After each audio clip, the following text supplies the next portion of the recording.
后来乡亲回头来看早起，指挥官陈时中到立法院接受采访的时阵讲，台湾的疫情已经进入到一个非常严峻的阶段。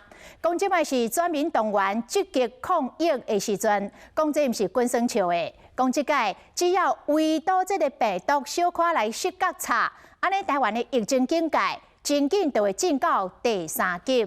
陈时中讲，即摆社区内若只有2条稳定的传播链，讲若疫情的境界真正提升到第3级，安尼必须都要停止室内5个人以上、室外10个人以上的聚会，所以要提醒乡亲时代，这段时间一定要真注意。可能以后记者牌，可能社交距离还是要再拉出来哈。看到这个媒体记者真至做一会，卫生部长陈时中赶紧提醒，伊的表情真沉重，因为国内疫情面临严重的考验。指挥中心现在研判有2条隐形传播链吗？还是更多？我们相信是更多。疫情已经进入一个非常严峻的阶段了哈，现在是大家要全民动员哈，来积极抗疫的时候哈，这不是开玩笑的。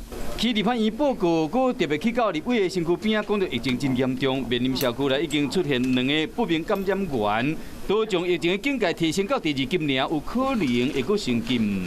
我们大概很有可能会进到第3级。所以疫情是非常的严峻，这次只要围堵稍微失败，那就很快会进到第3级里面。